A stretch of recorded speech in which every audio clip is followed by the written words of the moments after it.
to do is to find his sword and shield. They usually get regurgitated somewhere nearby, though there's no exact science to it. He's not sure that the Earth fully understands its obligations. The covenant with Merlin was fairly specific. Make this warrior whole again and surrender him back to the realm of the living whenever Britain is in peril. Return him with his sword and shield and other tools of war untarnished. When peril is bested, let him return to your bosom and sleep until peril calls him forth again. It couldn't have been much clearer, but mud is mud.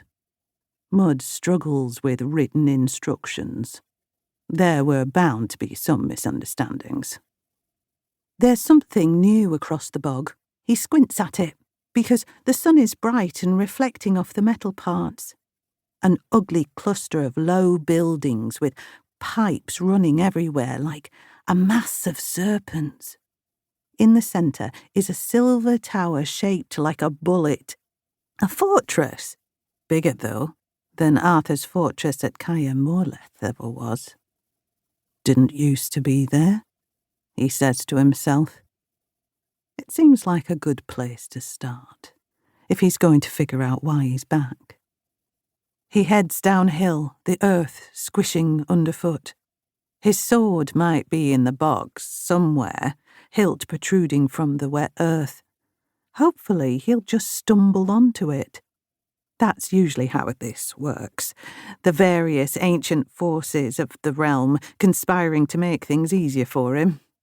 That was always one of the perks of being in Arthur's warband.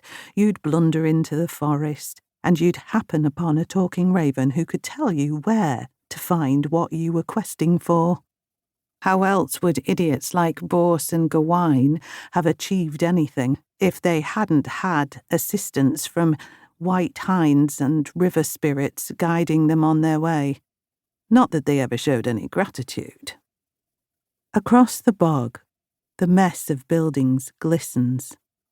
Strange that whoever built this thing built it so close to his old hill. But it's no stranger than white hinds or talking ravens. Riding through the old forests, you could never shake the feeling that there was a quest around the corner, put there by some greater power. Whether that power was the Christ King, or the Saxon gods, or some older goddess of the trees, Arthur never seemed to notice. It seemed natural to him that things of import should occur in his proximity. If anyone else noticed, they knew better than to mention it. Only Kay would bring it up occasionally and earn himself a scowl from Merlin or a jibe from Lancelot. There's a thought to make him angry. Lancelot on his white horse sneering, whispering in Arthur's ear, "Look, sire, a brown Nubian covered in brown filth, and no browner for it." It's a good thought for fueling you through a bog. He imagines Lancelot in the distance, goading him. He imagines pulling Lancelot down from his horse and punching him in the jaw, drowning him in the mud.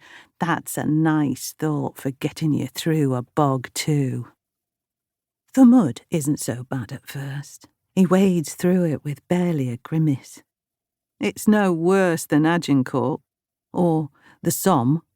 At least there's no bullets flying, no hot shell fragments raining down, or French coursers charging at him. The only problem is the mail, which weighs him down. And Christ, it's a hot day. Summers never used to be this hot. He's sure of it. It's a day for resting in the shade, not wearing mail or wading. If it gets any thicker, he'll be right back underground again, slowly choking, lungs filling with mud. And what would happen then? He's died in 40 different ways over the years, from Saxon spearheads and Byzantine fire and Japanese inhospitality, but he's never drowned in mud before.